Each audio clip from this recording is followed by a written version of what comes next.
Hola, buenas tardes a todos. Muchas gracias por haberse acercado hasta este encuentro de la Noche de las Ideas organizado por el Instituto de Francia en la Argentina. Por mi parte, me presento, soy Nora Ber, yo soy periodista científica desde hace muchos años. Es un honor haber sido convocada para moderar de alguna manera esta charla que tiene que ver con la ciencia y con los imaginarios que propone. De hecho, este momento se llama Los imaginarios de la ciencia. Lo que la ciencia hace soñar, lo que el sueño le ofrece a la ciencia.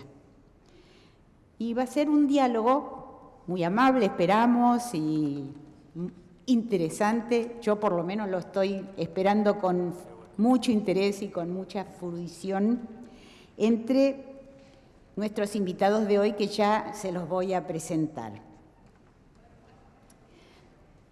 Solo unas palabras para introducir el tema. Hay un gesto que la ciencia y el sueño comparten. Ambos proponen mundos. En el caso de la ciencia, esa propuesta es el primer paso para poder demostrarlo. Y ambos nombran y pueblan abismos antes de explorarlos. Nombran lo que aún no tiene nombre. Aunque hoy, desde los círculos políticos, dirigenciales y los medios, se retrata a la ciencia como algo que solo parece tener un valor instrumental, hallazgos concretos que pueden transformarse en productos, en patentes, que pueden metamorfosearse en ventajas del omnipresente mercado, ese gran hermano que parece devorarlo todo. Desde sus orígenes, la ciencia está hecha de palabras y de historias atravesadas por la cultura de su época. Y también de sueños.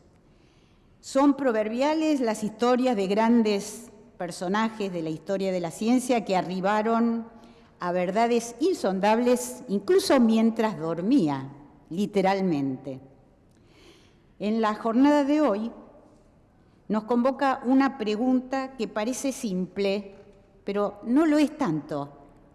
¿Qué es lo que la ciencia nos hace soñar y qué le ofrecen nuestros sueños o el sueño a la ciencia? Para explorar esta pregunta tenemos la suerte y el privilegio de contar con dos voces de distintos ámbitos y por eso mismo complementarias que exploran estas preguntas y nos introducen en este mundo de la ciencia, de la creación, de las historias y de los sueños. Emma Karenini, ¿está bien pronunciado? Karenini, es filósofa, nació en 1993 en la Costa Azul, en Francia, es autora de Soleil, Mythes, Histoire et Société, Sol, Mitos, Historia y Sociedades, de Ediciones Le Pommier, 2022, y de Une autre histoire du luxe, de Termes Romains à LVMH, siglas de Louis Vuitton Moet Hennessy. Otra historia del lujo, las termas romanas en LVMH, por editorial Passé Composé, publicado este mismo año. Interviene regularmente en los medios nacionales franceses y da conferencias por toda Francia. Trabaja en el Institut de France, que alberga, entre otras instituciones, la Académie Française. Para ella, la historia de las sociedades es inseparable de los regímenes atmosféricos y energéticos que les dan forma. Su filosofía descansa sobre una intuición. La felicidad no se encuentra, en primer lugar, en los manuales de moral. Se interesa por las condiciones ambientales de la felicidad, el clima, la luz, la arquitectura, las estaciones y muy en especial el acceso al sol. Martín de Mauro Rukowski es crítico cultural formado en la Universidad Nacional de Córdoba e investigador adjunto del CONICET, en el Instituto de Humanidades y en el área de feminismos, géneros y sexualidades. Fue investigador postdoctoral en la Universidad Nacional Autónoma de México y es miembro del equipo Biogeocosmopolíticas y CURS 139. Sus trabajos cruzan la biopolítica, la precariedad, la ecología política y los estudios culturales latinoamericanos. Es autor de Fugarse de época, Bios precario, Cuerpos en escena y de numerosos trabajos sobre animalidad y la teoría queer en América Latina. Sus investigaciones recientes lo condujeron hacia los archivos vegetales, las expediciones científicas y la botánica disciplinar.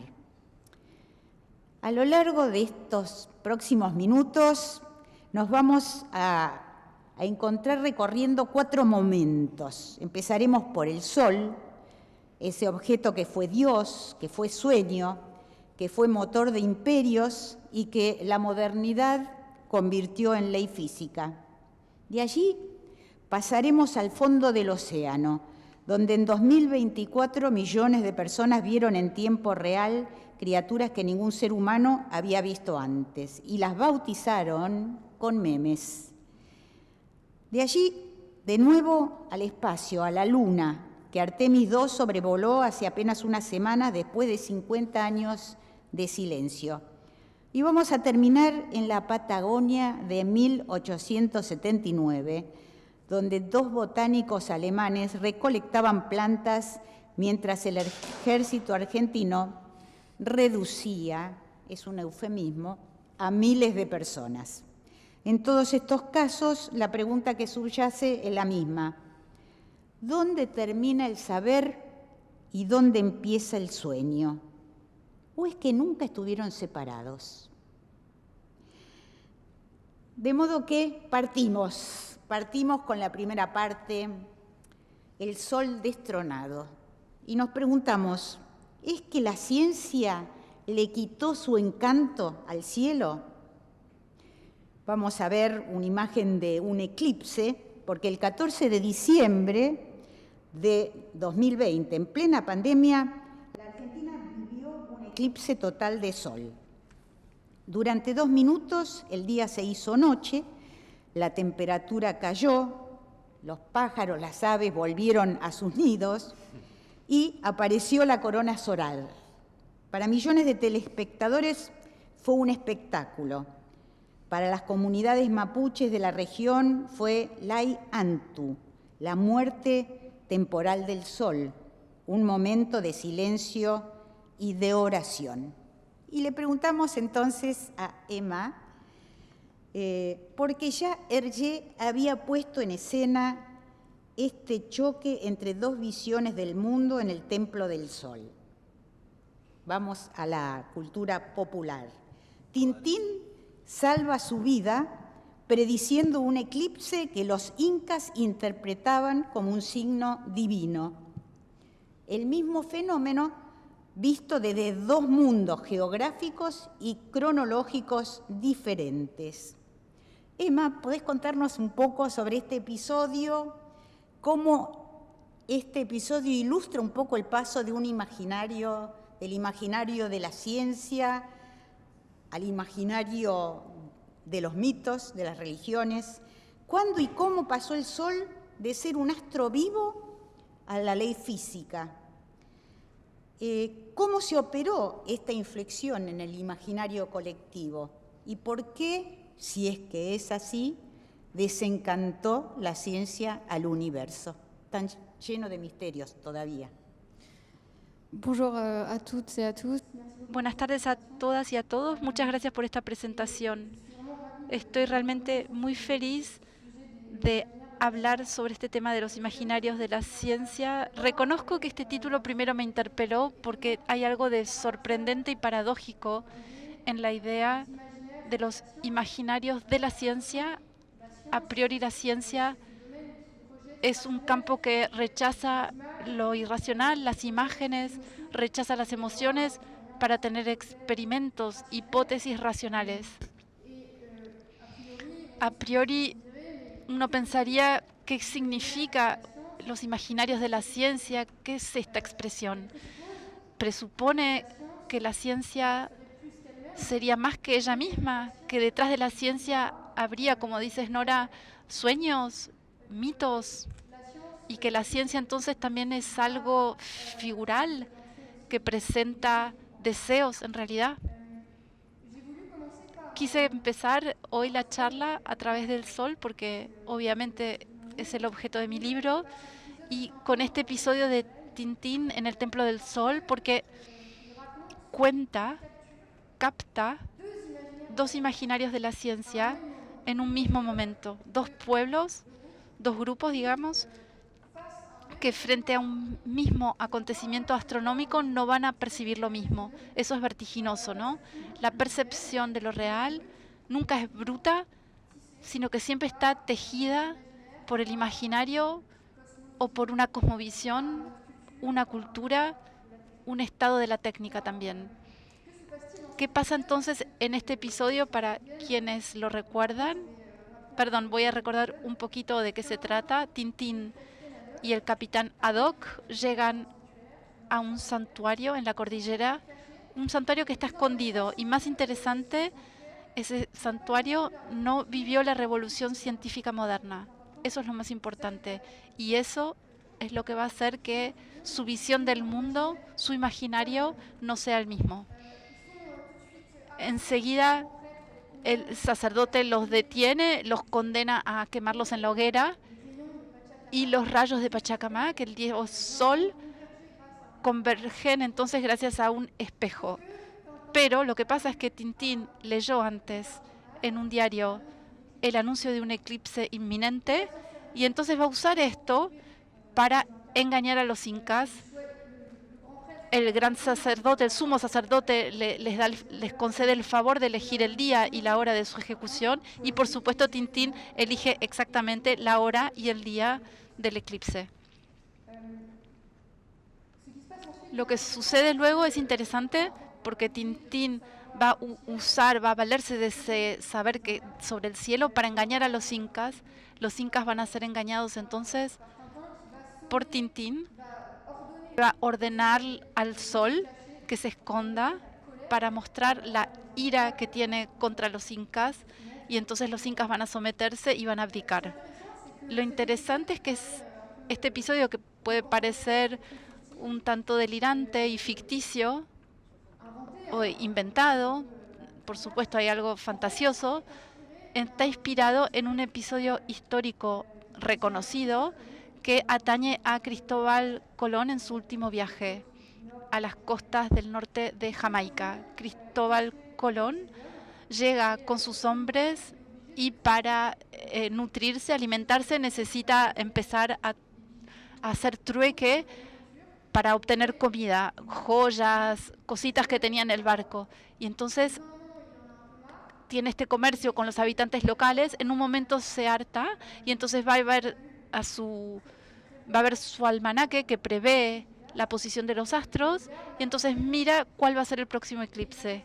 Y va a utilizar, al igual que Tintín, ese dato para engañarlos a los habitantes locales porque conoce el cielo y entonces les va a decir que si no le dan la comida que le está pidiendo, el cielo va a volverse contra ellos y entonces se va a enojar, etcétera. Y es exactamente lo que sucede en Tintín. Lo que me parece interesante es que tenemos aquí dos imaginarios que se confrontan.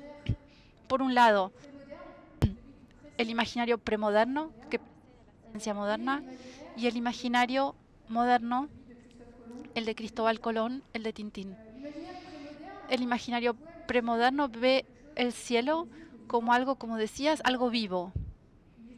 Está habitado. Hay dioses. Dioses que tienen emociones, que están enojados, que son alegres. También es un imaginario donde el universo es moral. O sea, si los hombres o si el cielo se oscurece, significa que los hombres han cometido una falta. Cuando en el mundo moderno el universo es totalmente indiferente. El universo no está habitado. Está poblado de astros inanimados. Está muerto. Hay dos imaginarios que se confrontan aquí. El de los incas y los arawak y el de Tintín y de Colón. En torno a un mismo fenómeno, un fenómeno científico que es el eclipse solar. Y lo interesante de ese fenómeno es que es algo científico popular, accesible a todos. No estamos en un laboratorio y esto permite traducir, ver o tornar inteligible la visión que uno puede tener del universo. Para responder a tu pregunta, ¿cómo es que hemos pasado de esa visión, de ese imaginario premoderno al imaginario moderno?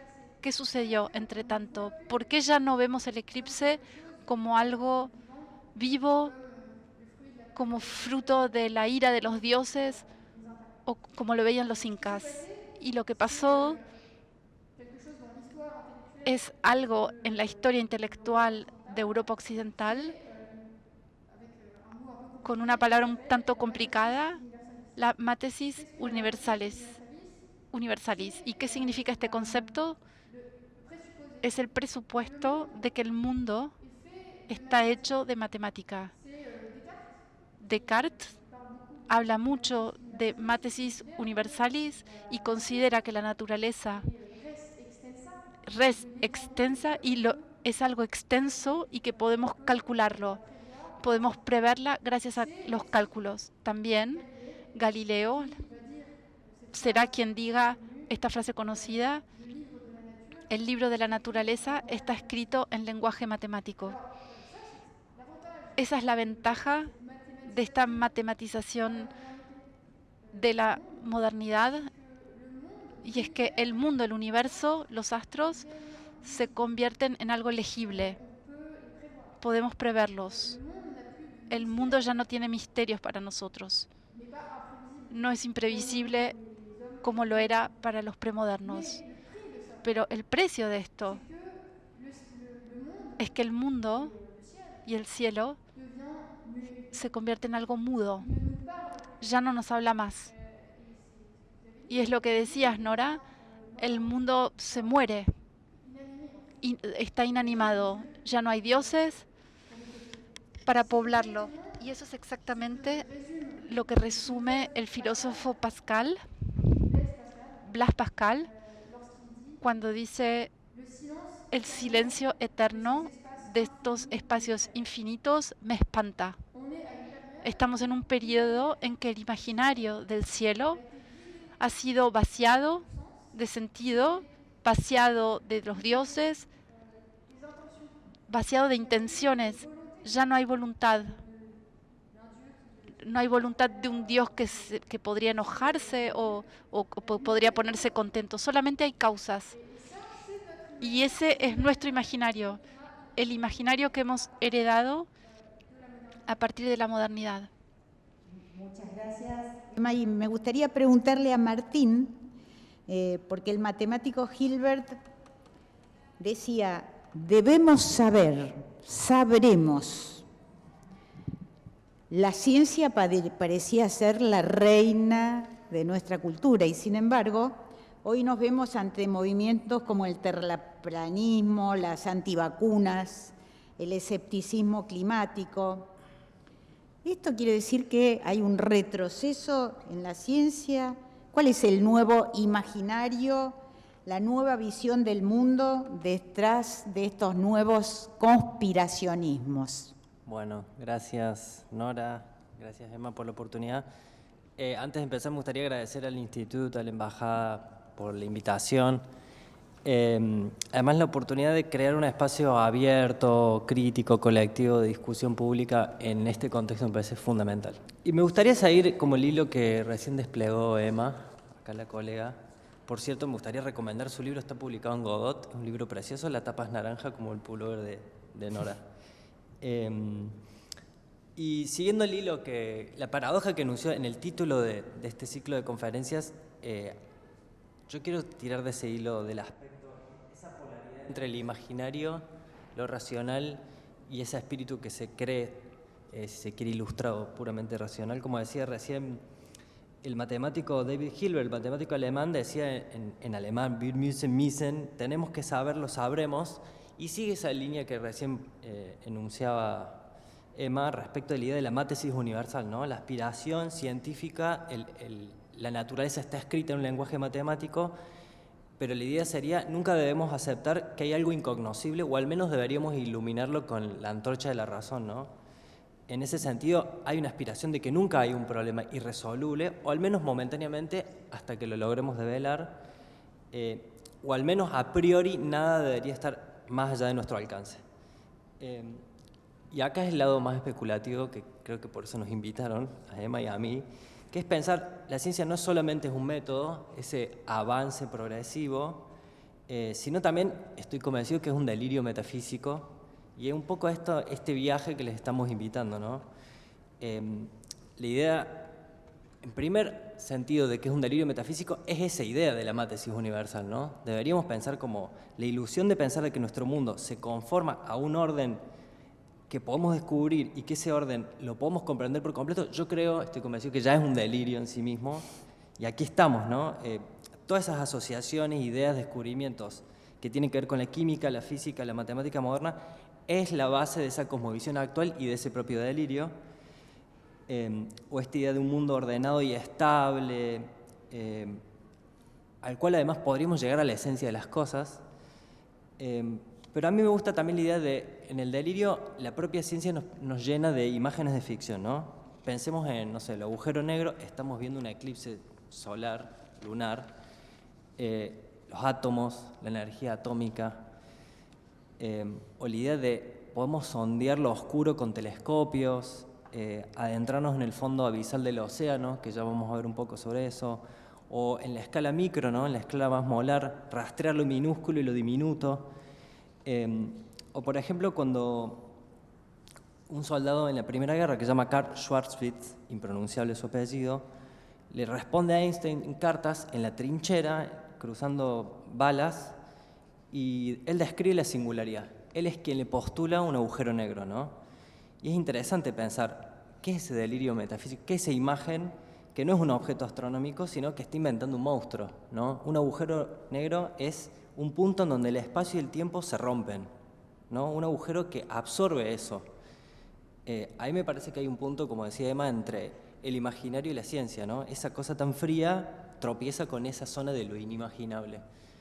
Hace un rato pensaba también el principio de entropía, ¿no? Que nuestro universo se está enfriando, que pasó de un punto de máxima organización y se está disgregando y se está enfriando, y que toda estrella va a morir. Es una imagen desoladora, triste, ¿no? Eso también es ciencia. Y me gustaría pensar, para retomar los discursos negacionistas o esta avanzada regresiva en la que estamos inmersos, ¿de qué nos sirve todo este conocimiento, incluso todas estas imágenes, si tenemos la sensación de que estamos perdiendo la capacidad de dotar de sentido el mundo, ¿no? Justamente todos estos discursos negacionistas, terraplanismo, como mencionaba recién Nora, las posiciones antivacuna, me parece que nadamos en una masa informe de fragmentos sin ningún tipo de sentido, estamos tratando de llenar ese vacío, y me parece que pasa algo más, que tiene que ver con la sincronización de los ritmos vitales y de una velocidad inherente bajo la lógica de la aceleración, ¿no? Estamos preocupados constantemente, tenemos una sensación de inquietud, hay una dificultad para concentrarse, el escroleo. Hay un gran autor uruguayo que se llama Julián Canarek, que tiene un libro que el título dice Omitir intro.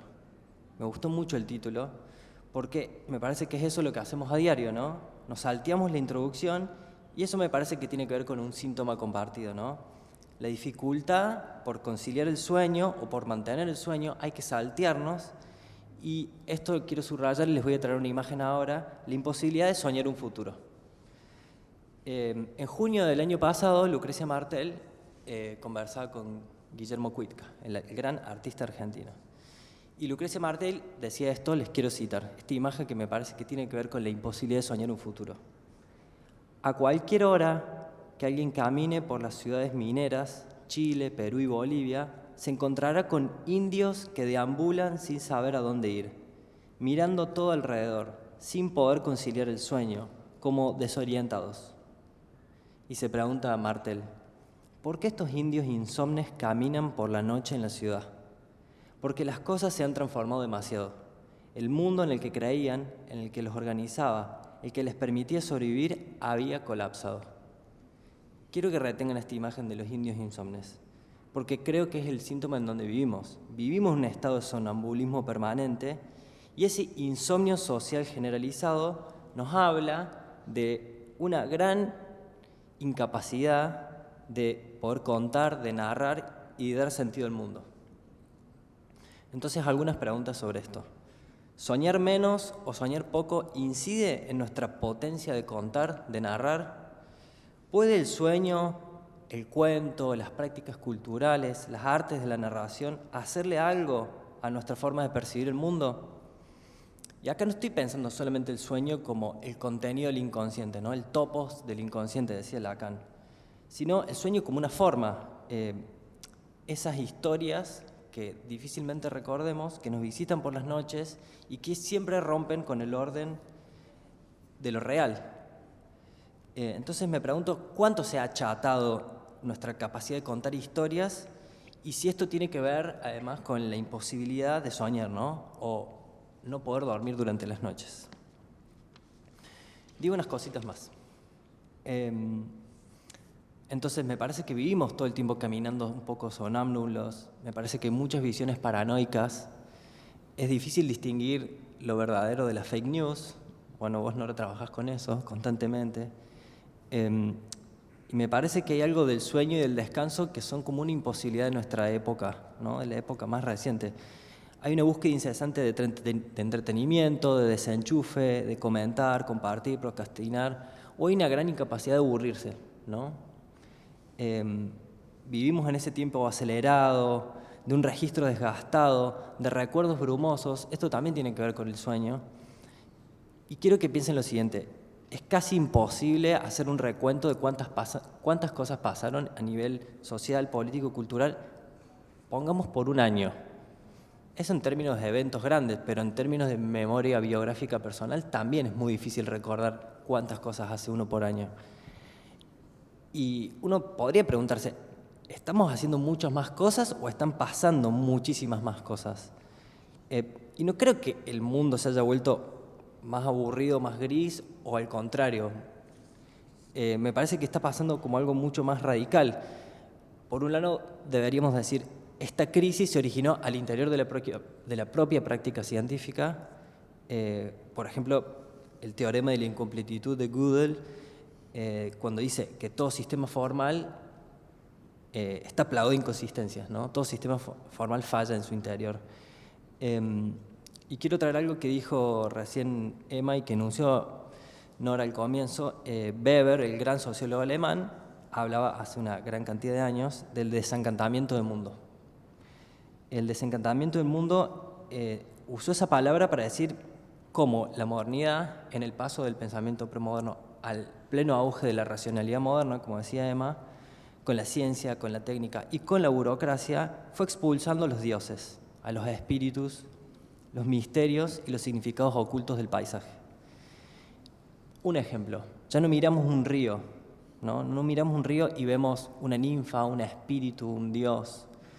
Lo que vemos es caudal, litros de agua, probablemente un potencial hidrológico, alguna represa a futuro, ¿no? Perdimos esa magia, sí la perdimos, pero perdimos también la sensación de que el mundo nos hablaba. Como decían los novos baianos, perdimos el misterio del planeta. Y ahora me parece que si uno se ubica ahí, Cuando la propia razón científica muestra su límite, como lo hizo Gödel con el teorema de incompletitud, ese vacío me parece que no lo llena nadie, ¿no? Vivimos en esa desolación. Caminamos como esos indios insomnes que nos decía Martel, porque hay un desencantamiento del mundo, pero me parece que en esa caminata tampoco hay un mapa para evitar esa ruina del mundo, ¿no? Pero para no ser tan pesimista, también creo que hay algo en la práctica científica que es una fábrica de ilusión. Y tiene que ver, por ejemplo, con el conjunto de afectos, pasiones, ánimos, como el asombro, la curiosidad, el apetito por lo desconocido. Y también con algunas de las imágenes que vengo trayendo y que vamos a seguir en este viaje, como máquinas proyectoras de imágenes, visiones de futuros pasados o incluso los delirios imaginativos. Y en ese sentido uno podría tener otra actitud frente al desencantamiento del mundo al interior de esta máquina de imaginarios que es la ciencia, ¿no? Y que tiene que ver, bueno, recién lo enunciaba Emma, como esta paradoja, ¿no? La locura en el corazón de la razón, todos esos aspectos irracionales y con revalorizar la capacidad de narrar, ¿no? El sueño y poder narrar. Aquello que excede, ese aspecto medible, cuantificable, esos aspectos que no pueden ser comparados con números, aspectos singulares de la existencia que no pueden subsumirse en la métesis universal, ¿no? Y en ese sentido hay una capacidad de revalorizar la capacidad ficcional de la ciencia, no como un adorno o como un mero decorado estético, sino como un modo de conocimiento, ¿no? Un instrumento para construir sentido de mundo cuando este mundo se está desmoronando. Gracias, Martín. Me quedé pensando que es paradójico que a medida que la ciencia avanza desde ya en la traducción matemática de los engranajes del mundo, se abren nuevas ventanas a la fantasía y a los sueños. Por ejemplo, cuando los astrofísicos plantean que en el Big Bang se crea el tiempo, por ejemplo, o tratan de explorar si es posible viajar al pasado o al futuro. Son problemas concretos sobre los que están pensando. Entonces, hay como una tensión allí que nuestra humanidad me parece que lucha por no dejarse someter ante ese silencio que comentabas, Emma, ante ese vacío, ¿no? Y trata de encontrar otra forma también de filosofar, ¿no? Oui, et Sí, quisiera agregar un comentario sobre el famoso desencantamiento del mundo de Max Weber. La idea de que el imaginario de la ciencia moderna estaría desencantado. Desencantado, hemos hablado de silencio, hemos hablado de muerte, de desierto, el universo es silencioso, no está habitado por los dioses, pero esto no significa que el sueño haya desaparecido. El imaginario de la ciencia siempre es movido y está habitado por los sueños. Cuando, por ejemplo, tenemos una tecnociencia como la IA, está atravesada por ese imaginario, por un imaginario particular, por varios imaginarios en verdad, por figuras, mitos, una matriz simbólica que viene de muy lejos. Por ejemplo, cuando fantaseamos con la inteligencia general o con el fin del trabajo gracias a la inteligencia artificial, en realidad es cierto imaginario el que está hablando a través de nosotros. Es el mito de Prometeo, por ejemplo. La idea de que supuestamente estamos superando lo que existe. Estamos en una suerte de ímpetu hacia lo que va a ser mejor, hacia un perfeccionamiento. Está ese sueño en la ciencia moderna también, de superar lo que existe, ir más lejos de nuestros límites. Eso es exactamente el mito de Prometeo, que transgrede su estado. Simplemente quería decir que el sueño no ha desaparecido del imaginario de la ciencia. Bueno, y ahora nos vamos al abismo, a los océanos, nos sumergimos en el talud continental frente a las costas de Mar del Plata. Seguro que la mayoría de todos los que estamos acá saben de qué estoy hablando. Estoy hablando de la expedición que en julio, agosto de 2024, un grupo de científicos argentinos emprendió a bordo del barco Schmidt Ocean y transmitió en directo por YouTube en el oasis submarino del cañón de Mar del Plata. Bueno, fue una sensación, yo diría que fue más allá de nuestras fronteras, porque lo retomaron diarios de muchas partes del mundo, por lo menos aquí en Occidente. Había cientos de miles de personas observando y siguiendo esta expedición, algo inédito que los propios tripulantes del barco científico decían que no les había ocurrido antes. ¿Querés comentar algo, Martín, sobre este fenómeno de la expedición submarina? Muy divertido estuvo. Bueno, además hace poco vi que ganaron Martín Fierros, pero además descubrieron cerca de 30 especies nuevas. Sí, hice un apunte, yo escribí también un artículo en la Anfibia sobre esto. Les voy a leer algunos apuntes como para quienes no conozcan, nos pongamos al tanto y para hacerle más preguntas a esto. En efecto, la transmisión reunió un grupo de científicos, el grupo se llama GEMPA, realizó, bueno, como decía, el cañón submarino, pero a mí me gustaría subrayar lo siguiente. Durante la expedición escuchamos voces de científicos explicando cosas, ¿no? Cosas, muchas cosas, cómo trabajan, cómo llegaron a dar con ese Instituto Schmidt. Cada tanto se colaba, y lo decían de modo muy claro, la financiación del sistema científico, qué pasaba con CONICET, con las universidades, qué hacían ahí navegando a 300 kilómetros de la costa en un buque que tenía casi 100 metros, cómo clasificaban bichos, cuál es la taxonomía, la fisiología de los animales, entre tantos y tantos otros temas. Estoy hablando muy rápido para la traducción. Bien, perdón, porque me pidieron que hable lento. Bueno, y hay un par de hits, ¿no? La estrella culona o Patricio Estrella, la centolla rojiza rodeada de percebes que se bautizó como centolla drag queen, los erizos de mar, los coralos variopintos, ¿no? Que iban poblando las pantallas al ritmo del ingenio popular, ¿no? Memes por todos lados. Y yo creo que también un efecto colateral de esto fue una revalorización del discurso científico, ¿no? Nos recolocó la ciencia en otro lugar de un modo completamente inesperado. Creo que no hay grupo de activismo ni militancia que se hubiera propuesto tal cosa a través de YouTube, digamos. Sigo.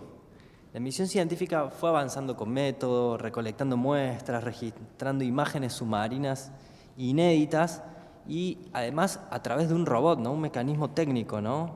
Y había un trabajo muy minucioso. Cada roce en el sustrato levanta como nubes de polvo que se van asentando lentamente, imágenes absolutamente oníricas y metafísicas, ¿no? Y cada imagen capturaba además un aspecto de una realidad, de un ecosistema, un bioma completamente oculto, ¿no? A mí me gusta la idea de pensar que es una especie de viaje al fondo de los fantasmas, ¿no? Porque produce asombro en un ritmo constante, hay un ritmo entre la paciencia y lo meticuloso, hay un trabajo, si se quiere, de la imagen ahí súper interesante, que nos iba dejando llevar hacia algún lugar, escuchando voces, ¿no? Uno podría pensar, tiene mucho que ver con la práctica del análisis, ¿no? Escuchar la voz, cerrar los ojos, desentrañar la oscuridad del fondo del mar, esa sonda recóndita que puede ser el inconsciente. A casi 4.000 metros, sin ningún tipo de luz, pero algunos reflejos lumínicos y la penumbra, a mí me remitía a una película de la infancia que es La historia sin fin. De hecho, estaba lleno de referencias el buque, ¿no? El brazo robótico era uno de los personajes. Entonces, creo que la expedición científica es también, como decía hace un rato, una máquina productora de imágenes, ¿no? Que nos hace navegar entre lo onírico, la ciencia ficción y este medio acuático. De hecho, había gente que se dormía frente al televisor y uno dice, bueno, esto... ¿seguimos haciendo ciencia o estamos soñando? Porque era un mundo encantado, es un mundo encantado, que se veía por primera vez, ¿no? Sí, de hecho, algo que me dijeron muchos amigos que se acostaban viendo centollas y pulpos, ¿no? Y pasaba algo que además había gente que soñaba con animales. Y yo creo que ahí había una especie de salto, ¿no?, entre especies, de una forma humana a un animal, y que colonizaba nuestra experiencia diaria, el espacio del inconsciente.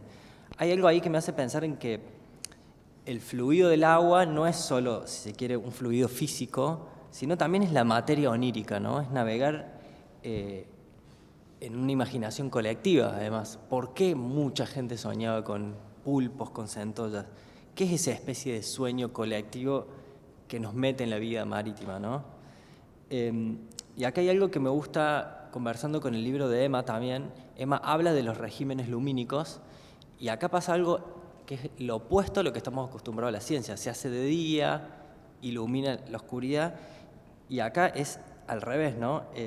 Es la continuidad de la oscuridad, si se quiere, que es cortajeada cada tanto por algunos reflejos de luz, ¿no? Que era el brazo robótico que iluminaba. Entonces, en ese sentido, me parece que la exploración pone en escena una materia en un escenario completamente oscuro, nocturno, que nos resuena con el espacio infinito, ¿no? El espacio astronómico, el cosmos. Y ahí es donde me parece que se vincula el sueño, lo inconsciente, lo onírico. Y hay algo que a mí me preocupa, en el sentido crítico, me parece que es una buena materia para pensar, la textura misma del agua, el sonido envolvente, todos esos aspectos diegéticos, ¿no?, de la transmisión. Había algo como de la forma del tacto y de la piel en la transmisión. Sentíamos que estábamos rozando esos bichos. Y tiene que ver con el movimiento continuo del agua, con el devenir, el tiempo, la fluidez, que de nuevo conecta con la mecánica del inconsciente. Bueno, no sé, podría seguir hablando horas de esto porque me apasiona.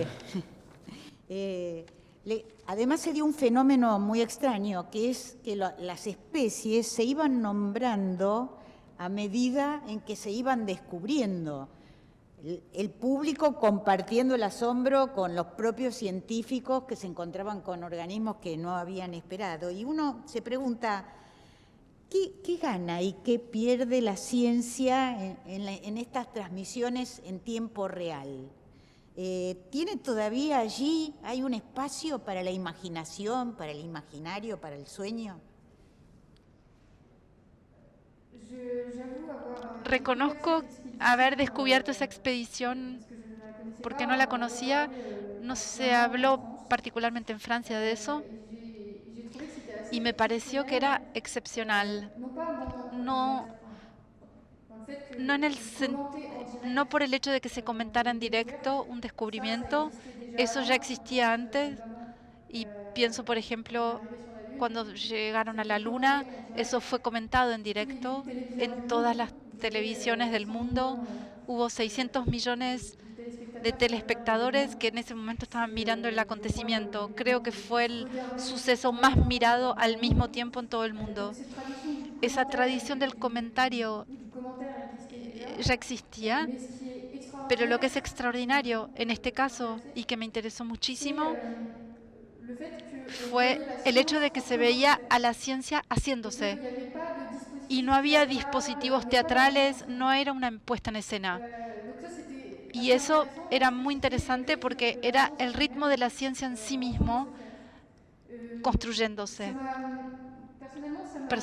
Personalmente me hizo plantear varias preguntas y en particular una pregunta un tanto filosófica quizá sobre el sentido de la expedición científica. ¿A partir de cuándo podemos decir que hay expediciones y todavía las hay? Me pregunto. Me parece que voy a tomar el ejemplo del siglo XV. La apertura del espacio horizontal, gracias a la vela, los europeos empiezan a hacer expediciones a todo el mundo para descubrir el espacio horizontal. Lo interesante aquí es que es una expedición en el sentido de que hay algo desconocido, hay tierras que no se conocían entonces, tribus, culturas que no se conocían, pero no basta con decir que la expedición necesita algo desconocido. Creo que hace falta una segunda condición y es que eso desconocido modifique formas, nuestra visión del mundo, nuestro imaginario justamente.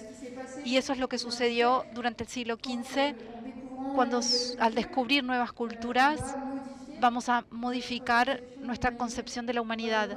Vamos a tener que concebir la humanidad en la diferencia. Me parece que el espacio horizontal, el espacio geográfico, la expedición territorial se ha terminado. Eso es lo que decía Claude Lévi-Strauss, el etnólogo francés, que decía: odio los viajes y a los exploradores. Dicho en otros términos, llegué demasiado tarde porque ya no hay más nada que descubrir.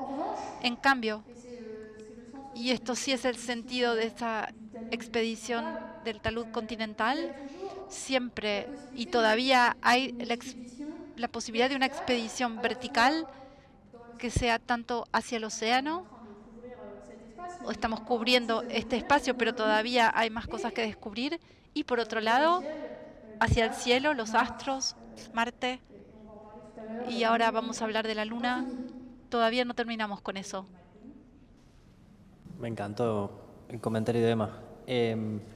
Yo querría decir unas cositas, porque me parece fundamental el aspecto teatral, escénico, el ritmo, como trajo Emma, este proceder a través del corte horizontal y vertical.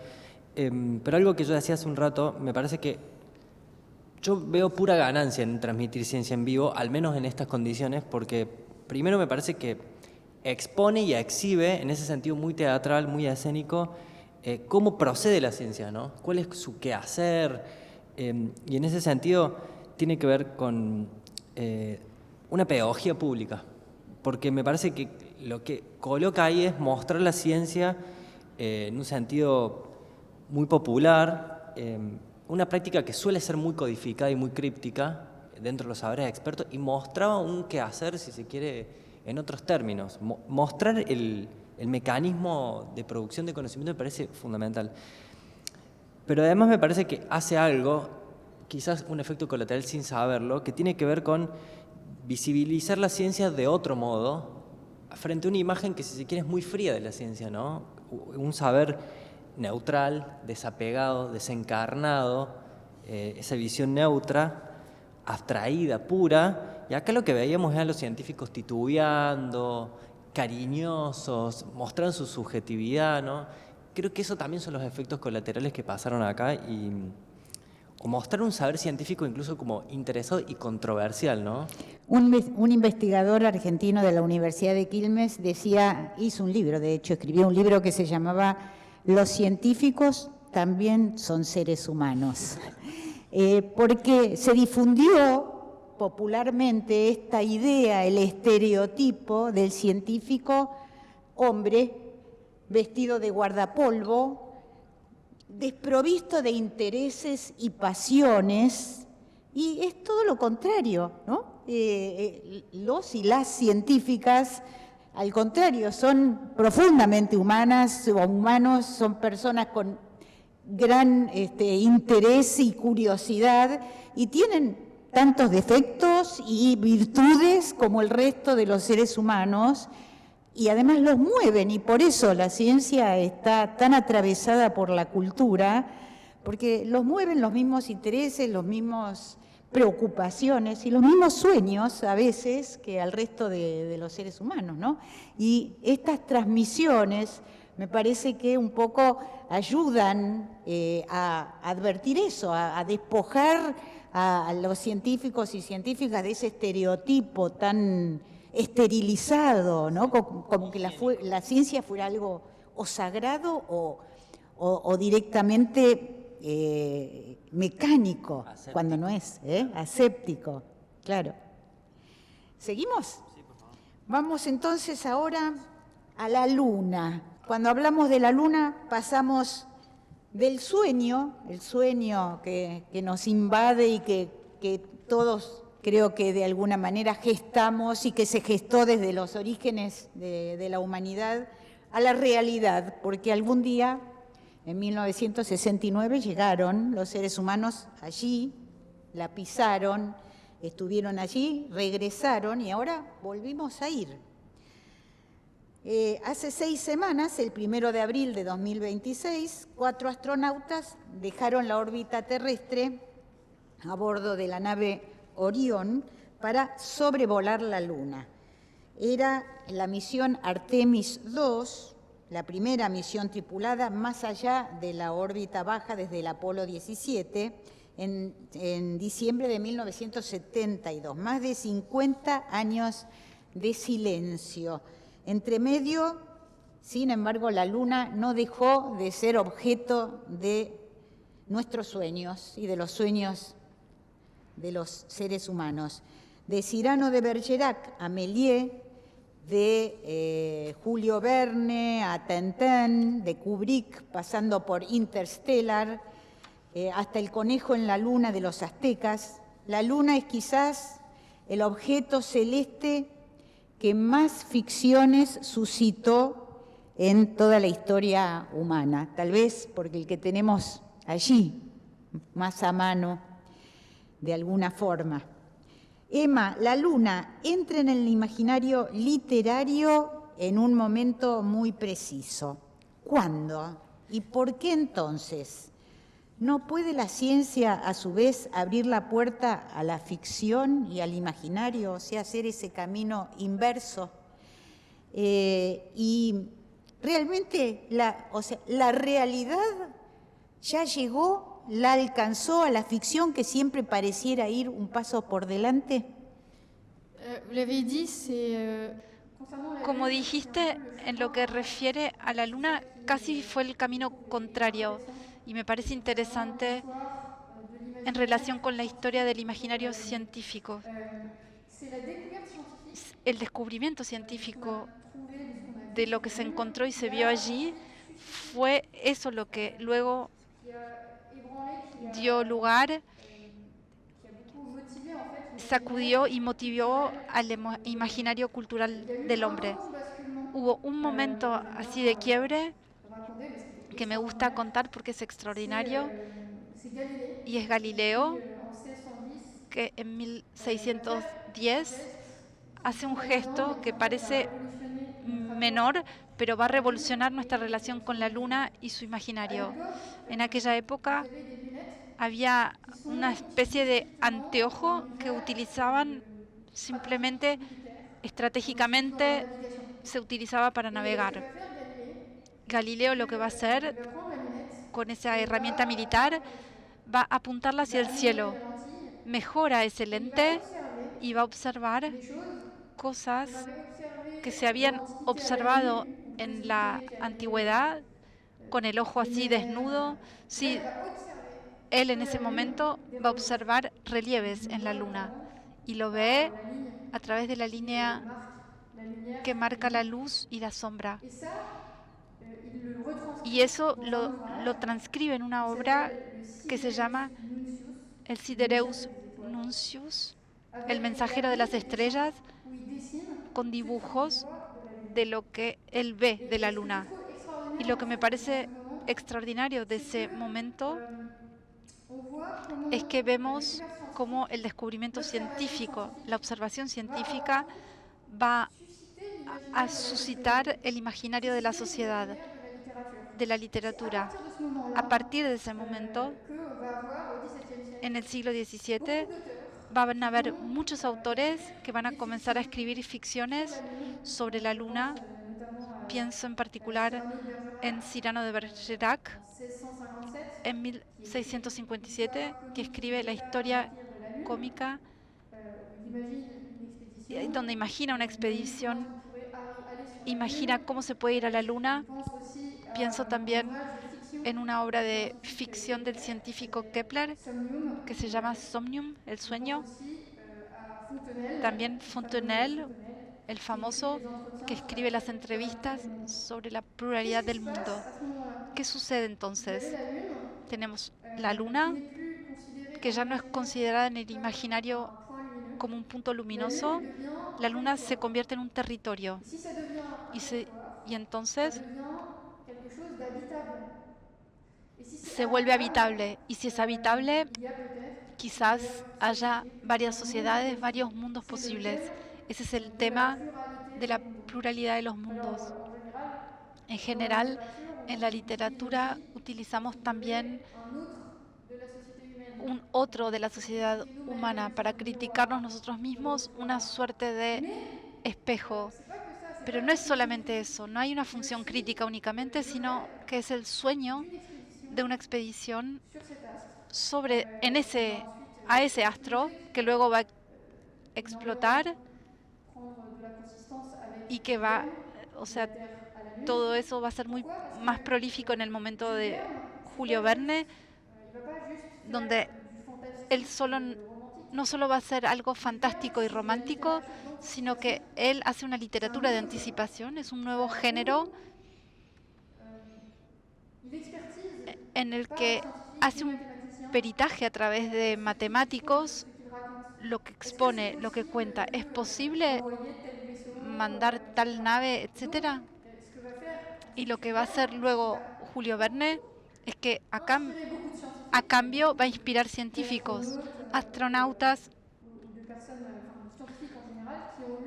que leyeron a Julio Verne, y ese era su objetivo, inspirar a los jóvenes, a la población, para que se lanzara a la investigación científica. Instigar entonces a las personas, motivarlas a que se dediquen a la investigación. Me parece muy extraordinaria esta historia de cómo la investigación y el descubrimiento de Galileo produce imaginario en la sociedad en torno a la Luna, y luego ese imaginario produce también ciencia a su vez y quiere ir más lejos para pisar la Luna. Mucho sobre las expediciones científicas. ¿Escapa la conquista de la Luna a la lógica extractiva que describís y la reproduce de otro modo?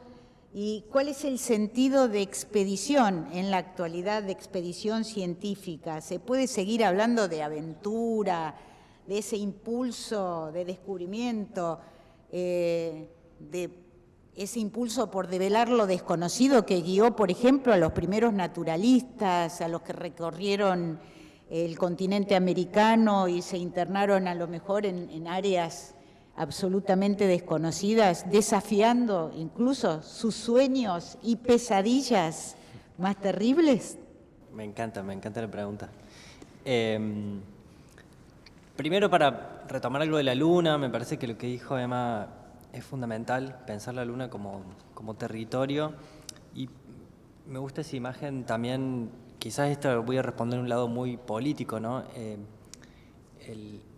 Un país clavando bandera en un territorio, ¿no? Esa imagen tan poderosa, ¿no? Que es la imagen de quien cercena la tierra, o quien demarca una frontera, o quien está marcando límites.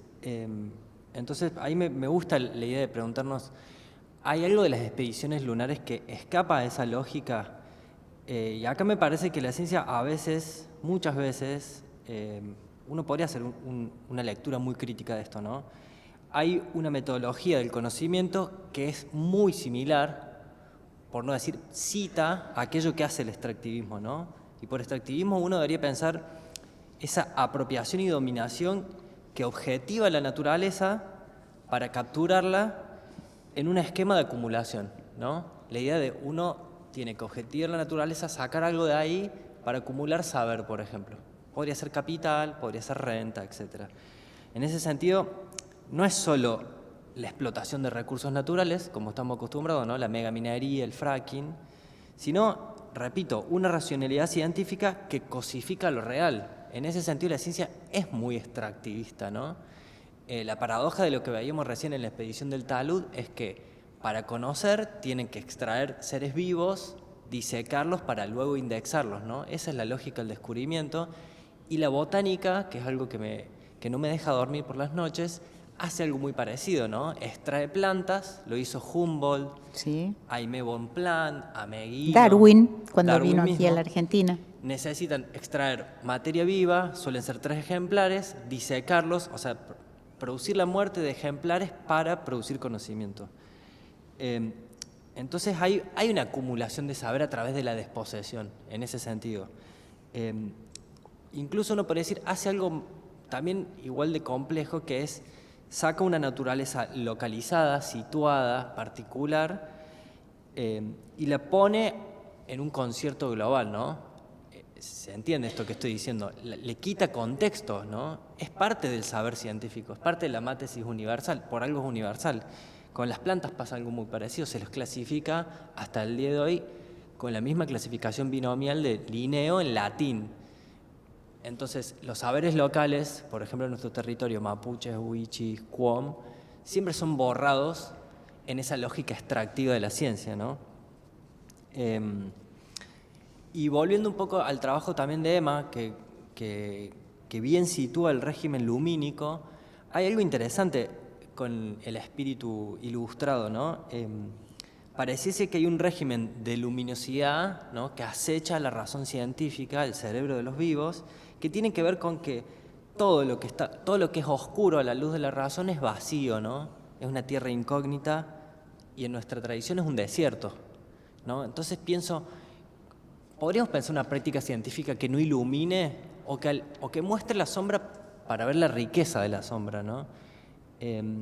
O la idea del descubrimiento con un régimen de luz. Es algo que venimos conversando con Emma. ¿Cómo no caer en esos opuestos, ¿no? Que el lugar oscuro es falsedad, es vacío. A mí hay una frase que me gusta mucho de Roberto Bolaño, el escritor, no el humorista, que dice quedarse en el borde del abismo, ¿no? Para Bolaño eso es la literatura. Para mí creo que eso también puede ser la práctica científica. Y quiero decir una cosa más, porque hablé del desierto y ahora vamos a llegar a ese sistema árido.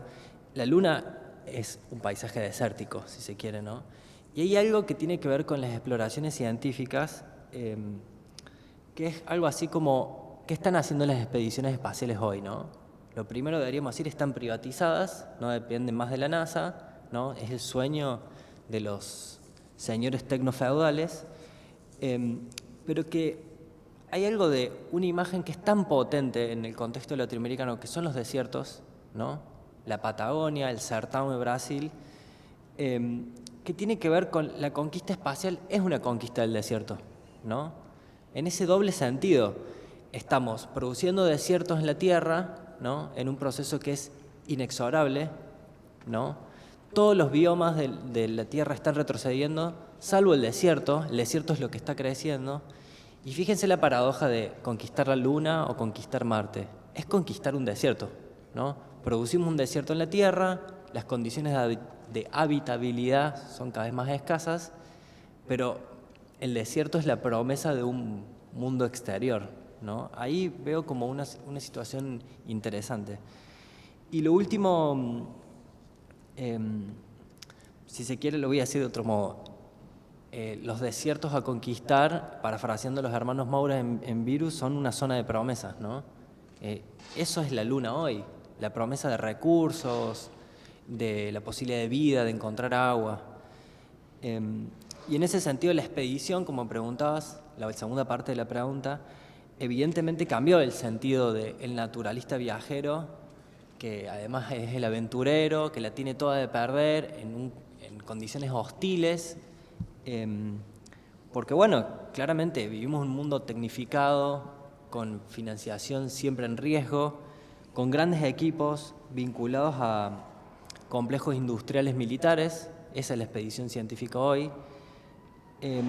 Pero a mí me gusta mucho una imagen que trae una crítica literaria que se llama Mary Luz Pratt, que habla de una visión de anticonquista. Quizás la expedición científica hoy es esa imagen. Es una visión de anticonquista, se presenta como un saber puro, científico, en nombre de la humanidad, y se está ejerciendo en base a intereses corporativos, privatizados, etc. Incluso hay una épica que es otra, ¿no? Vos recién, Nora, decías la imagen del científico blanco guardapolvo. Hoy se exhibe como trofeos las victorias científicas, ¿no? Entonces creo que han cambiado un poco las coordenadas. Muchas gracias. ¿Vos querías agregar algo, Emma? Je rebondis sur cette réflexion intéressante de Martine. Voy a continuar con la reflexión interesante de Martín, que muestra el nexo entre la expedición científica y su dimensión política y militar.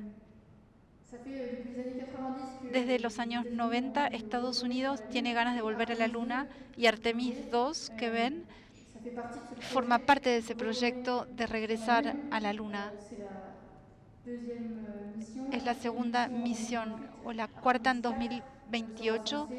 Artemis 4 supuestamente va a llevar de nuevo a Estados Unidos a la Luna. Vemos claramente que detrás de esta expedición científica una dimensión militar, política y geopolítica. Esto es obvio, no hace falta decirlo. Y esto me hace pensar, hablabas de expediciones botánicas, en un episodio histórico interesante, porque creo que es si no me equivoco, es la primera expedición científica mundial.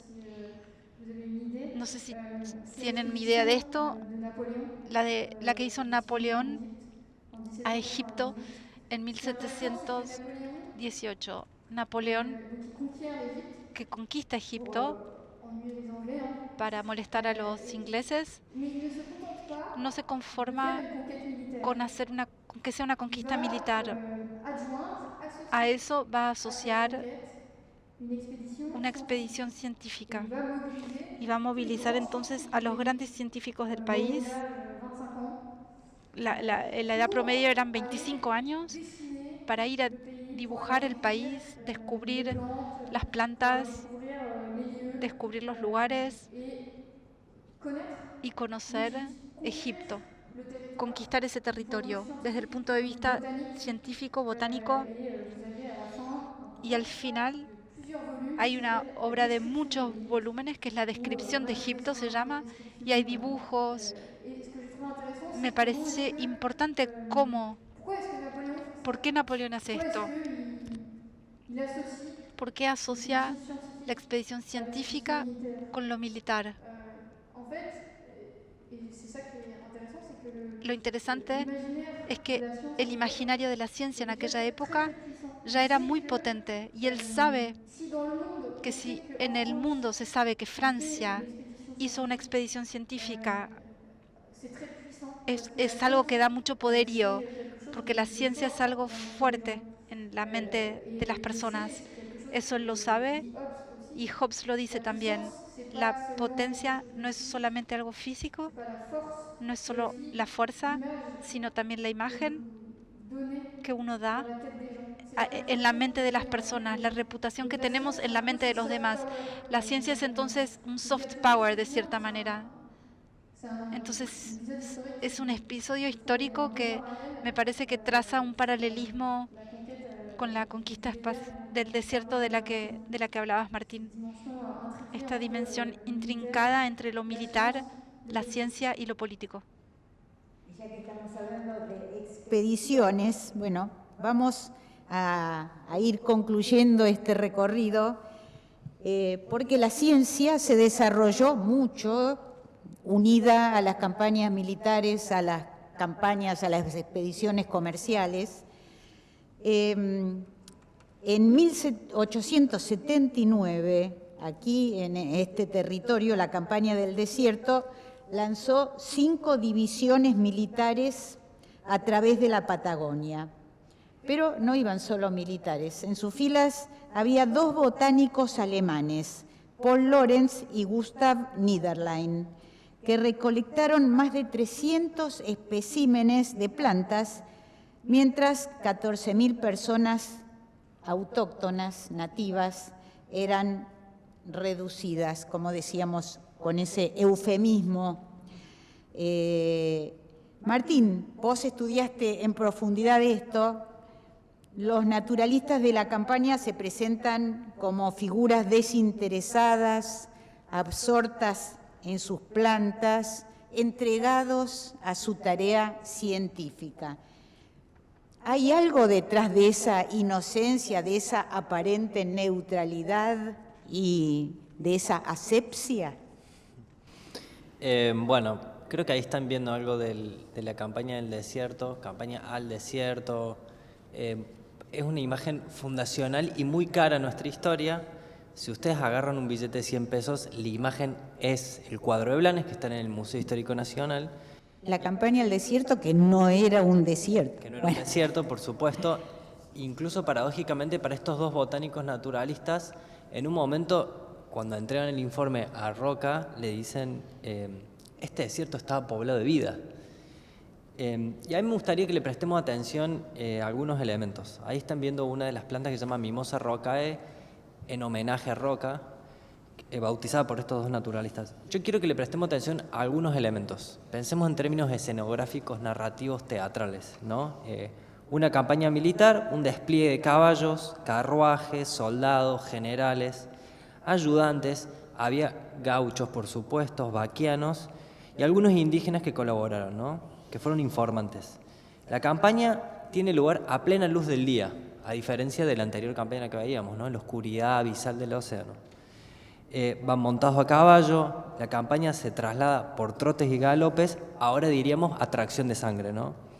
Estamos ante una expedición militar, que ahora sabemos que también fue científica, que en poco tiempo va a ser la narración oficial del Estado argentino, ¿no? Es fundacional. Y hay algunos elementos que me gustaría destacar, ¿no? En esta especie de cuento que se va a volver la épica. Un desierto lejano, ese sería el escenario, los exploradores, ahora podríamos pensar son una especie de cowboys de la patria, militares, legionarios, los estadistas y los científicos, ¿no? Como decíamos, son dos alemanes traídos por Sarmiento a las tierras americanas. Uno de ellos fundó la Academia Nacional de Ciencias en Córdoba, luego se llama hoy el Museo Botánico, y un conflicto central, ¿no? Con sus respectivos oponentes y enemigos. Elementos narrativos hasta acá. ¿Quiénes son esos enemigos? Está muy claro, ¿no? Los indios, el malón, los salvajes incivilizados. Y me gustaría poner el foco en esto que me preguntabas, Nora. Estos dos científicos que de hecho figuran en el cuadro de Blanes, en el billete está recortada, ¿no? Porque es parte de la épica, ¿no? Están Roca y Alsina a caballo, pero está cortado justamente los científicos y los periodistas. Uno se llama Paul Lorenz y el otro es Gustav Niederlim. Recogieron más de 300 plantas durante la campaña y a mí eso, cuando me enteré de ese archivo que está en el Museo Botánico de Córdoba, me empecé a hacer algunas preguntas. ¿Cómo puede dos científicos recolectar plantas cuando mataron 14.000 personas, ¿no? Y de hecho fue parte de las preguntas que le hice a los botánicos expertos, a los biólogos que trabajaban en esto. ¿Cómo hacían para herborizar? Ustedes saben que para herborizar hay que extraer plantas, disecarlas, en el contexto de un teatro de guerra, ¿no? Un enfrentamiento bélico. Y al parecer eso ocurría en los fortines y campamentos mientras avanzaban los militares. Y a mí algo que me interesa pensar es cuál es la imagen que tenemos de los botánicos naturalistas, ¿no? Porque está claro que la imagen del militar o del funcionario es rígida, imponente, épica, masculinista, pero el naturalista claramente pareciese que fuese una figura benigna, doméstica, podríamos decir, definida por la inocencia o su neutralidad. Entonces, frente a los actores que son claramente coercitivos, a fuerza de mando, los naturalistas tienen una visión inocente, inofensiva, desinteresada, como les decía.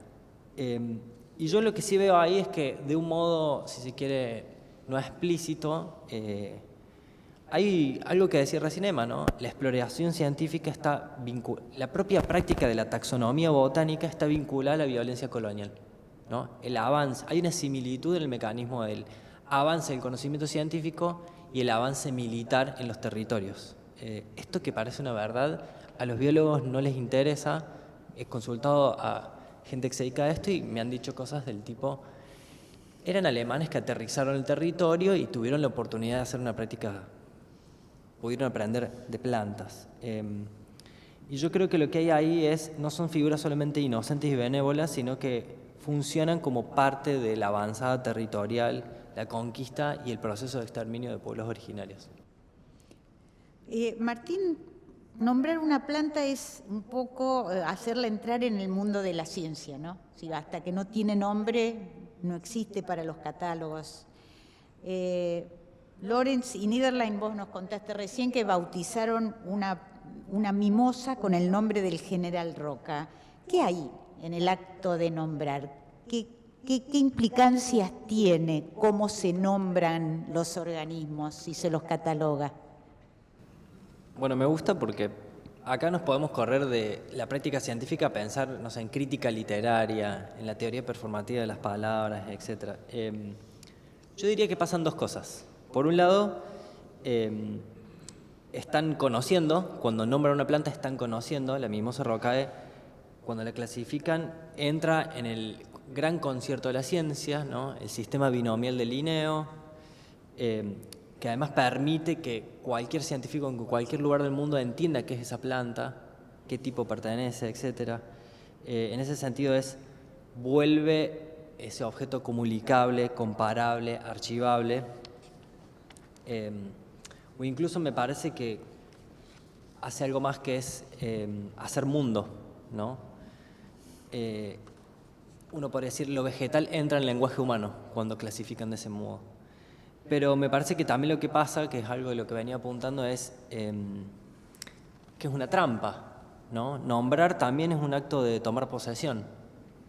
Y en este sentido no es una metáfora. Tomar posesión de un desierto que nunca estuvo vacío, ¿no? En ese sentido se produce el desierto. El desierto no estaba ahí, se producía en el acto de la avanzada militar. Y me parece que tiene que ver lo mismo con el acto de nombrar, ¿no? Poner nombres es desertificar. En el sentido muy preciso de esa misma planta tenía un valor ritual, medicinal, religioso para pueblos originarios y cuando le ponen ese nombre están desertificando. Así que hay algo interesante entre conocimiento y posesión, entre conocimiento y borradura. Claro, el lenguaje también crea nuestra realidad, ¿no es cierto? Y lo vemos cada día. Vos proponés una epistemología de las malas hierbas, entre comillas, es decir, las plantas que escapan a la taxonomía, que crecen en un lugar, entre comillas, equivocados. Había un investigador del INTA en la Argentina que hizo un libro que se llamaba el libro de las buenesas. En vez de las malezas, decía, ¿por qué le dicen malezas? Si son plantas que son muy nutritivas, que pueden utilizarse para la alimentación. Son buenesas, lo que pasa es que le molestan al agricultor. Ahí vemos cómo el lenguaje nos condiciona, ¿no? Constantemente. ¿Qué revelan estas plantas que escapan de los catálogos del acto de catalogar sobre aquello que el archivo se niega a decir? Me encantó lo de buenesas. Me parece que jugamos, nos queda poco tiempo. Hay un juego entre la planta, la captura, cómo la llevamos a un museo, está puesta en una hoja blanca, ¿no? Que ahí uno ya ve un acto de expropiación porque no hay ningún aspecto local, ni incluso de los aspectos ecológicos de la planta, ¿no? No hay nada del territorio y la humedad que necesita la planta para existir. En ese sentido hay una apropiación. Pero a mí lo que me interesa con, por ejemplo, las buenesas, las malezas, los yuyos, es que la planta no deja de ser una planta, no deja de crecer y tener vida en cuanto tal. Incluso uno podría pensar, la planta también es un yuyo, no es solo ese tipo en particular. Como decía Violeta Parra, un musguito en la piedra. Me parece que la planta también tiene esa capacidad de crecer rizomáticamente de modo inesperado que desbordan los sistemas de clasificación científica. Bueno, y la última porque ya tenemos que ir terminando y un poco como cierre de este encuentro le preguntamos a Emma, ¿en qué pensás vos cuando pensás en esta expedición, como decíamos, a un desierto que no era tal? Se crea el desierto en ese momento cuando se lo nombra de esa manera. ¿Se puede separar el gesto del saber del gesto de dominar? Y volviendo al inicio de esta charla, el avance de la ciencia tan acelerado, tan vertiginoso, ¿erradicó los sueños o está creando nuevos sueños? Creo el filósofo René Descartes resumió muy bien la situación y la esencia de la ciencia. Lo dice en el discurso del método. La ciencia, dice, nos convertirá en amos y señores de la naturaleza. C'est l'essence de la science. Esa es la esencia de la ciencia Ça fait partie de y forma parte de su programa. Est-ce que la connaissance Ahora bien, el conocimiento es incompatible con la imaginación, con el sueño. Lo hemos visto, el imaginario de la ciencia moderna no está exento de sueño. Siempre hay sueños en el imaginario de la ciencia moderna, pero es su programa. El conocimiento es un dominio y es una posesión a través del lenguaje, la matemática y por todos los medios racionales de los que dispone. Muchísimas gracias. Quiero agradecer en particular a Emma y a Martín, que participaron activamente en la preparación de esta charla para hacerla lo más interesante, atractiva posible, al Instituto de Francia en la Argentina, a la Embajada Francesa. Todos sabemos que Francia fue y es un faro en materia cultural en el mundo. Es innegable y le agradecemos a estas instituciones y a Emma y Martín que nos hayan acercado de nuevo la filosofía a nuestra vida de todos los días. La filosofía no es algo vetusto del pasado, de Sócrates, Platón. Para la población general piensa en filósofos y piensa en épocas pretéritas. Sin embargo, nos lo están demostrando. La filosofía es hoy tan urgente o más urgente que en otros momentos de nuestra historia. Muchísimas gracias. No sé si quieren decir una última palabra. Merci. Muchas gracias a todos.